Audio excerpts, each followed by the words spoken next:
Mía y precandidata a la presidencia por la libre postulación. Licenciada Maribel Gordón, bienvenida. Buena tarde, aquí Sergio Rivera y quien le habla Edna Jaramillo. Cuéntenos Buenas estas tardes. denuncias en el proceso de firmas para como precandidata por la libre postulación. ¿Nos prende la cámara, por favor? Perdón. Buenas Ahora sí. tardes. Gracias por la Buenas tardes. invitación. ¿En qué consisten las denuncias, licenciada? Bueno, nosotros desde el primer momento hemos realizado un conjunto de denuncias ante el Tribunal Electoral, la mayoría de ellos en organización electoral, referente a cómo se estaba realizando el proceso de recolección de firmas para las precandidaturas por libre postulación. Creo que después de mucho tiempo hay que recordar que se dio la situación donde el tribunal se vio en la obligación de recoger, de suspender, que sería el término correcto, por un periodo en la utilización de algunos de los mecanismos.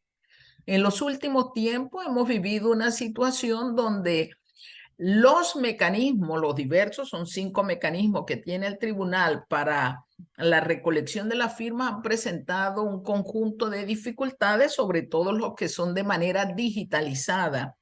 Hemos puesto al tanto al tribunal, en concreto a organización electoral, pero el día viernes nos vimos abocados a hacer una denuncia pública a los magistrados del tribunal electoral en el sentido de que no es posible que en determinados periodos, que en algunos días, por más de 5 o 10 horas, los mecanismos, las plataformas de esta institución no respondan a los requerimientos y a las necesidades de la recolección de firmas, porque eso afecta el proceso y lo afecta en el sentido que hay un horario para la recolección de firmas y si el 50% de ese horario está interrumpido, obviamente el trabajo que realizan los y las activistas se ve mermado. Y lo hicimos sobre todo en función de que no es un secreto que la candidatura, la precandidatura que más firmas está llevando adelante es la del Plan para la Vida Digna, que me honro a presidir. Esa fue la denuncia que establecimos, lo dimos con fecha, le dimos registros estadísticos que hemos llevado y en ese sentido caminar a que se tomen los correctivos a tiempo, de manera oportuna, de manera eficaz, en la medida que estamos el 30 de julio a las 5 de la tarde en cerrar este proceso. A ver, profesora, faltan 2 meses y tanto para que culmine todo esto en cuanto al proceso de recolección de firmas. Así Las es. denuncias que usted hace, digo, usted no es la única que ha hecho este tipo de denuncias. Hay otros Así es. aspirantes a candidatos tanto a la presidencia como a otros cargos de elección popular por libre postulación que han dicho que se han encontrado una serie de escollos en el camino u obstáculos para lograr el reconocimiento de sus firmas.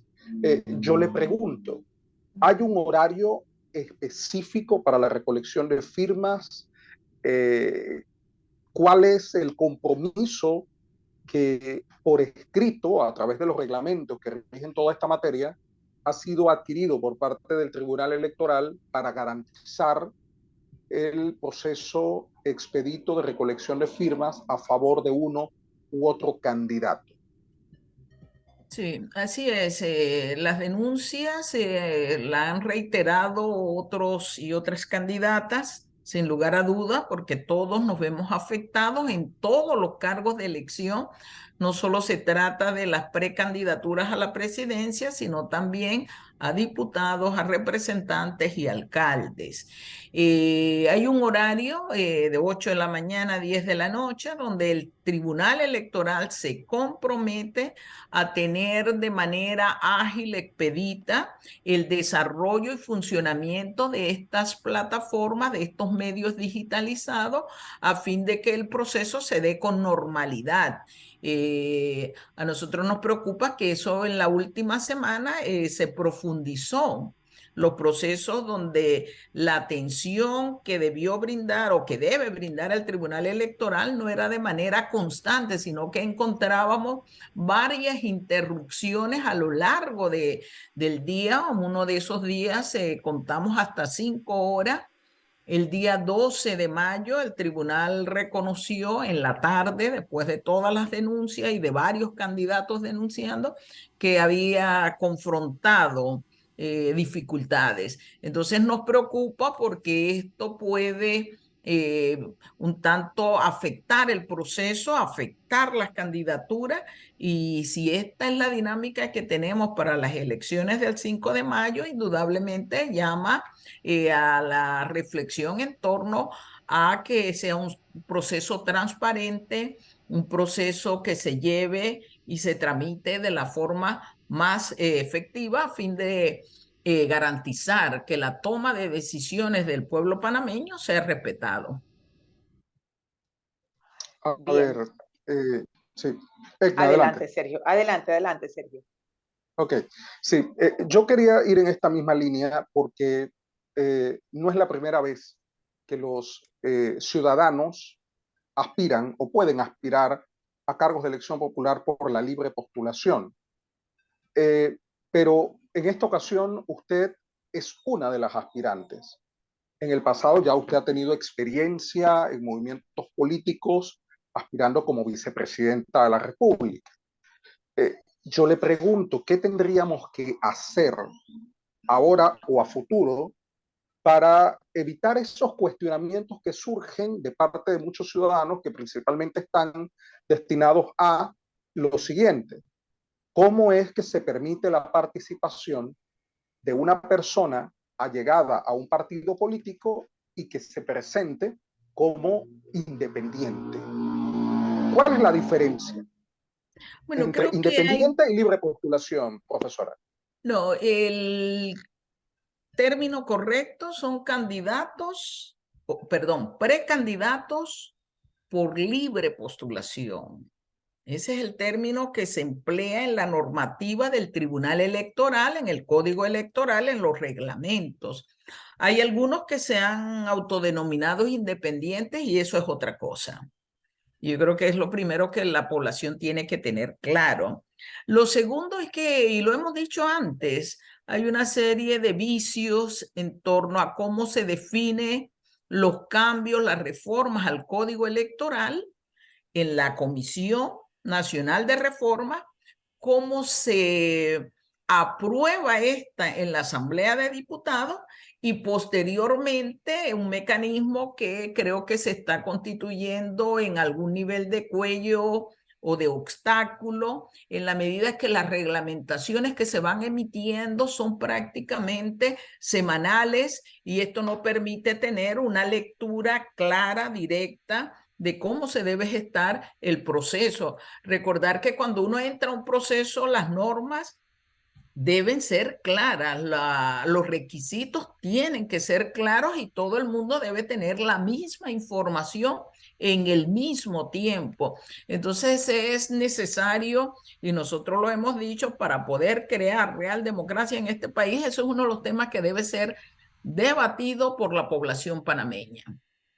Ahora, sería interesante conocer de parte de la profesora Gordón cómo avanza en la búsqueda de esos votos. Y también, pues, hemos conocido una trayectoria de la profesora Gordón siempre en esa oposición con el modelo económico existente. Me encantaría, pues, que nos contara un poco también de cuál es el plan o la propuesta que trae usted ahora corriendo como precandidata por libre postulación para la presidencia y de este plan para la vida digna, en qué consiste y cómo probablemente cambiaría la vida del ciudadano. Sí. Bueno, sobre la primera pregunta, yo tengo que recordar que Maribel Gordón fue una de las últimas, la última precandidata que se inscribió en el torneo. Creo que este proceso tenía una serie de ambigüedades, de indefiniciones, y obviamente eso afectó el proceso inicial. cuando comenzamos a recoger este apoyo a través de las firmas de respaldo. Yo soy una mujer de planificación, de organización, de trabajo permanente en las comunidades que nos permitió ir ajustando el proceso, estableciendo una estrategia con objetivos muy claros que hoy nos mantienen arriba de las hasta ayer, de las 112,000 firmas de respaldo. Y creo que lo hacen fundamentalmente por lo que nosotros hemos denominado el Plan para la Vida Digna. Un plan que está centrado en la necesidad de rescatar esto, que la visión integral del país no puede seguir dirigiéndose en términos de crecimiento económico y de ganancia. La visión del país tiene que generarse en términos de desarrollo económico, que significa bienestar humano. Para que haya desarrollo económico tiene que haber crecimiento, pero fíjese, para que haya crecimiento no necesariamente tiene que haber desarrollo, y eso es lo que coloca a Panamá como uno de los países más desiguales del mundo. Es un país con riqueza que ha crecido a 1 y 2 tasas de crecimiento. Sin embargo, la profundización de la inequidad, de la exclusión, de la pobreza, del desempleo, de la informalidad, de las necesidades básicas insatisfechas, como es el acceso al agua potable, no son atendidas. Y esto se debe a que fundamentalmente la visión que se tiene es una visión de generar mercancías para el acto de compra y venta, y creo que hay que ir caminando a una economía que integre la valoración social en términos de colocar a los seres humanos, de colocar a la naturaleza como la base y el principio de todo quehacer social. Y a partir de allí hemos establecido algunos criterios que desde nuestra óptica son fundamentales. El primero, los seres humanos como la base del quehacer de la política económica. El segundo, la necesidad de promover de manera efectiva, real, los sectores productivos que garanticen empleo, seguridad y soberanía alimentaria, salario digno, una mirada de atención hacia las áreas rurales, hacia las áreas urbanas, que fomente la necesidad de esta innovación desde el punto de vista de generar otros valores agregados. Estamos planteando la necesidad de impulsar de manera concreta y efectiva al micro y al pequeño productor, que es el que define fundamentalmente intereses en la economía doméstica, en la economía nacional. Yo creo que eso es importante. Y es importante atender las necesidades insatisfechas. El tema del acceso al agua potable, de la salud, de la educación, de la seguridad social, de la falta de infraestructura vial adecuada, pero además de caminar hacia el desarrollo sostenible. Ahora, fíjese que sí, en efecto, todos hemos escuchado en alguna medida las propuestas de los que aspiran a llegar a sentarse en esa silla. Y sí, como bien dice uno, el papel lo aguanta todo, las palabras suenan muy bonitas, pero hay una falta de credibilidad terrible en la ciudadanía. No creemos en nadie, profesor, y se lo tengo que decir así. ¿Cómo podemos nosotros realmente garantizar que lo que usted está diciendo, de usted alcanzar, obviamente, porque como bien lo señala, está en esa búsqueda de votos, ¿cómo haría usted para, de las palabras a las acciones, a los hechos, de mejorar nuestra economía y mejorar la salud y, por supuesto, romper con esa desigualdad que existe? Bueno, yo creo que hay diferencias sustanciales. Una de ellas, yo estoy hablando de desarrollo económico. Ellos hablan de crecimiento económico, que es lo que hemos tenido y muy concentrado. Pocas actividades, pocas regiones y pocas manos. Lo segundo, yo tengo una trayectoria donde no aparezco cada 5 años. Yo he caminado este país, conozco el país, los problemas, pero sobre todo las causas. Lo tercero, en cada uno de los problemas fundamentales, nosotros hemos presentado propuestas desde el punto de vista económico, desde el punto de vista social, desde el punto de vista técnico. Han sido rechazadas, La historia nos ha dado la razón cada vez que después medimos los resultados de las políticas que nos han impuesto. Y yo creo que a eso hace una trayectoria distinta. Yo no vengo de sectores gubernamentales ni de partidocracia. Nuestro caminar ha sido un caminar al lado de los sectores populares, sectores gremiales, de los micros y pequeños productores a los que he acompañado. Nosotros tenemos la capacidad de elaborar políticas que la hemos hecho y que en este momento creo que frente a la profundización de la crisis en todos los niveles, hemos estado planteando la necesidad de construir una sociedad de una manera distinta, con políticas directas que pueden ser realizadas y factibles. Profesora, pero hay un sector de la población que dice, robó pero hizo. Hay un sector de la población que está alineada y aplaude el clientelismo, que no camina al lado del candidato si no pregunta qué hay para mí. ¿Cómo se rompe eso? ¿Cómo se cambia eso que pareciera que estuviera en el ADN de ciertos sectores, profesora?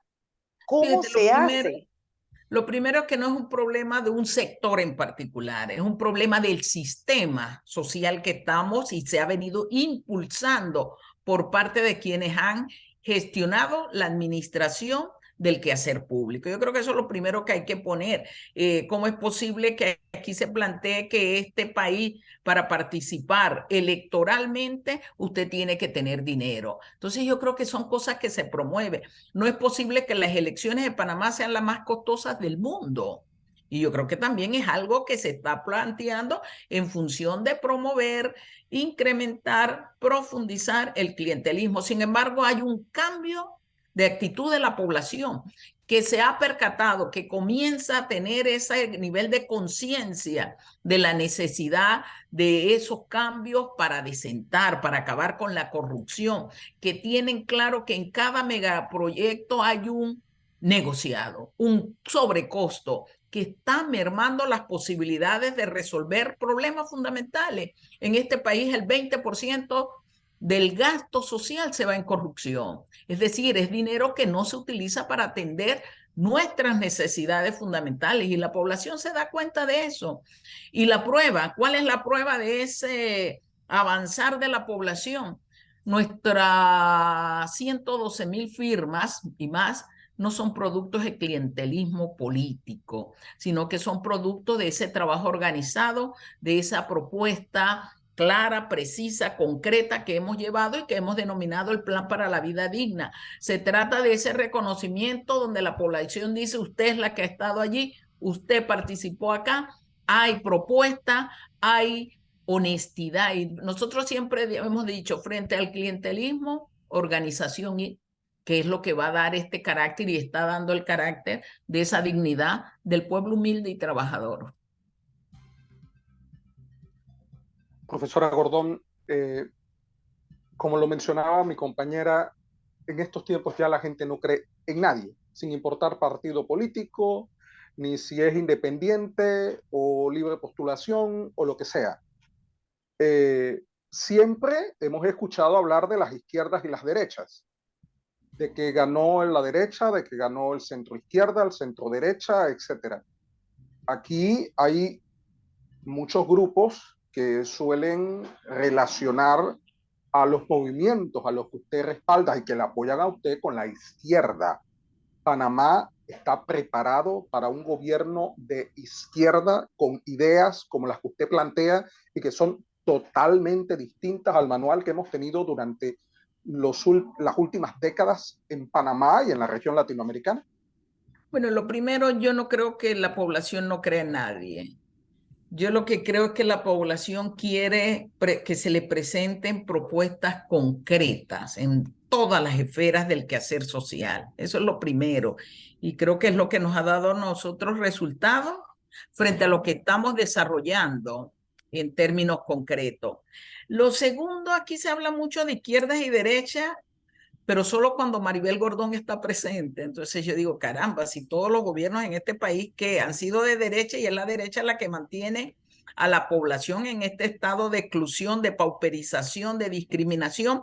Pero ¿cómo surgió este tema de izquierdas y derechas? 1789, Francia, los sectores que querían adecentar, que querían cambiar, que enfrentaron ese esquema monárquico y que pensaban que era necesario la libertad, se sentaron en el lado izquierdo. Los que se sentaron en la derecha eran los que defendían la situación imperante en la Francia de ese momento y posteriormente en el conjunto de los diversos países del mundo. En aquel momento quien se sentó en la izquierda es lo que hoy llamamos la burguesía. Requería otras condiciones. Hoy es ese movimiento popular el que ha planteado una propuesta concreta, adecentar, defender los derechos humanos, generar real democracia, generar políticas públicas que permitan satisfacer necesidades. Ahí estamos, en ese proyecto del Plan para la Vida Digna. Lo que pasa es que aquí se hace mucho comentario de izquierdas y derechas sin conocer, yo creo, muchas veces el origen del concepto. Y hay algo que me llama la atención. Cuando el Papa Francisco en la Iglesia Católica sacó la encíclica social, al Papa también comienzan a preguntarle si es comunista. Y entonces Sí, parece ser que resolver las necesidades sociales solo es posible en esa vía. Es lo que nos están planteando. Claro, profesora Gordón, fíjese, hace poco estuvimos hablando de una problemática que nos está realmente golpeando en la cara y es el problema migratorio, un flujo que sigue creciendo y que pareciera no acabar, menos ahora con las decisiones que ha adoptado Estados Unidos. ¿Qué visión tiene Maribel Gordón ante esta problemática? Porque son varios los problemas que nos aquejan, o sea que de llegar estaría preparada para hacerle frente a toda esta problemática, economía, salud, educación, que es un tema que hay que resolver urgente, y ahora esto de la migración irregular. ¿Qué consideraciones tiene la profesora Gordón al respecto de esta problemática? Bueno, yo creo que uno de los problemas fundamentales es que Panamá adolece de una política migratoria con carácter nacional que le permita actuar en el conjunto de los diversos países. Ha sido más una política sumisa a planteamientos de otros países y no los nacionales. Yo creo que la política migratoria tiene que sustentarse en un elemento fundamental y clave, el respeto de los derechos de esa población, de la población migrante. Por ejemplo, si tomamos el tema de la niñez que queda desamparada producto de este proceso, lo que vemos en el conjunto es que hay estipulaciones normativas sueltas, pero no hay una visión integral de cómo atender el problema migratorio en nuestro país. Entonces, en el marco de la política internacional, de los criterios de derechos humanos, de los 34 artículos de la Declaración Universal de los Derechos Humanos, yo creo que Panamá debe hacerle frente efectivamente a una política sostenida, responsable, respetuosa de los derechos de la población migrante. Y si está preparada frente a los diversos problemas que migración, que salud, que educación, yo quiero recordar, lo primero es que no es Maribel Gordón. Creo que hay un conjunto de especialistas en nuestro país que en su momento se incorporarán efectivamente a las tareas que demanda la sociedad panameña. Hay un funcionariado público que conoce la gestión pública y que también debe incorporarse a este proceso. Yo soy especialista en política económica, soy economista, hemos elaborado propuestas. Esas propuestas, ese planteamiento, yo creo que puede ser fortalecido con la participación, plena participación, real participación, porque en el Plan para la Vida Digna cabemos todas y todos bajo las siguientes condiciones. Uno, que tengamos claridad de que hay necesidad de construir una sociedad con justicia y equidad social. Dos, que tengamos la visión de que es necesario que este país atienda las necesidades insatisfechas de múltiples sectores del país, incluyendo las denominadas capas medias, que se han visto rezagadas, empobrecidas, producto de políticas económicas que excluyen, que marginan. Tres, la necesidad de adecentar. Frente a la corrupción hay que adecentar. Cuatro, la construcción de real democracia. Y cinco, el pleno respeto de los derechos humanos. Entonces, en esa misión, creo que tenemos que construir algo, y es ese Plan Nacional de Desarrollo Nacional y Social, con una mirada a futuro, pero atendiendo políticas concretas y directas del plazo inmediato, del corto plazo y del mediano plazo, que es la gestión de un gobierno. ¿Prevé Maribel Gordón alianzas políticas de alcanzar las firmas? Nosotros hemos señalado que estamos estableciendo alianzas con un conjunto de organizaciones gremiales, con organizaciones del movimiento social, con profesionales de diversas disciplinas, con algunos candidatos a otros cargos de elección, diputados, alcaldes, que han planteado su interés de conversar con nosotros, que son verdaderos candidatos por la libre postulación. Estamos conversando con ellos, nos han planteado sus inquietudes y nosotros nuestra propuesta. En ese sentido es que vemos las posibilidades de alianza, alianza con los sectores democráticos, con los pequeños y medianos productores. Creo que el sector industrial debe estar interesado, los sectores productivos, en nuestra propuesta. Conversamos en esa medida. No puedo plantear otro escenario de lo que debe ser la construcción de una alianza para desentar el país. Bueno, otro de los temas que siempre ha estado allí pendiente, profesora Gordón, y que me imagino que está dentro de su plan, es lo de los cambios a la Carta Magna de nuestro país, que es uno de esos temas en los que ustedes siempre han insistido en las campañas anteriores, a través de movimientos políticos y también de los grupos sociales.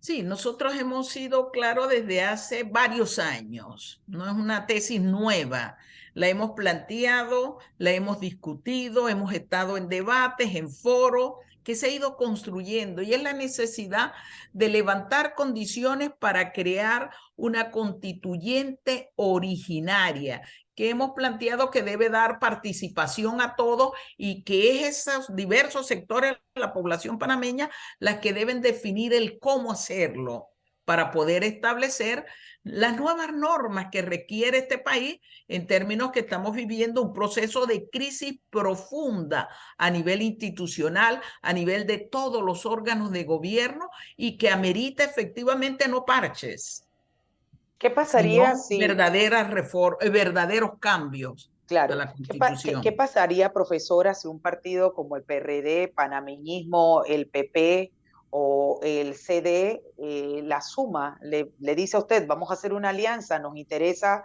ese plan para la vida digna, nos interesa su propuesta que está usted indicando, y sobre todo que tiene una trayectoria y una experiencia? ¿Qué haría Maribel Gordón en ese escenario? ¿Lo aceptaría? ¿Aliarse con Bueno, un partido político? yo soy de conversar con todos, pero nosotros tenemos planteamientos muy claros. Yo no creo que podamos llegar a este gobierno, al gobierno, sin adecentar. Yo creo que eso es un elemento fundamental frente al alto nivel de corrupción que lleva 4% del Producto Interno Bruto. Y para mí, adecentar pasa por investigar, juzgar, condenar y que devuelvan lo robado. Estaría eso que usted llama partidos políticos dispuestos a conversar, y no solo a conversar, sino a aceptar que ese proceso se desarrolle, cuando toda la partidocracia ha estado imponiendo impunidad, acuerdos entre ellos para que nadie sea afectado en términos concretos. Entonces, yo me lanzaría esa pregunta. ¿Estarían dispuestos a discutir un tema, el tema de la necesidad de rescatar a los sectores productivos y sobre todo en temas de seguridad y soberanía alimentaria? ¿Estarían dispuestos a valorar el tema de los derechos de las personas para satisfacer sus necesidades fundamentales y no esa valoración de mercancía y ganancia? No estoy diciendo que la ganancia no tenga una razón de ser en términos de lo que aquí se denomina empresa privada, pero hay que dar un ordenamiento y ahí es donde yo llevo un tema fundamental que debería estar en el tapete, el tema de la democracia económica, que lo hemos colocado. ¿Estarían ellos dispuestos? Reflexionando sobre esa base, creo que ellos no llamarían a Maribel Gordón.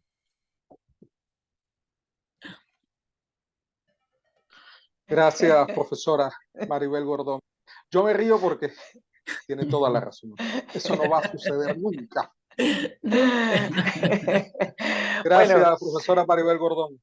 Gracias. Bienvenida siempre. Buena tarde. Buena tarde. Sergio, 4:40. Vamos a la última pausa del día de hoy. Así es, y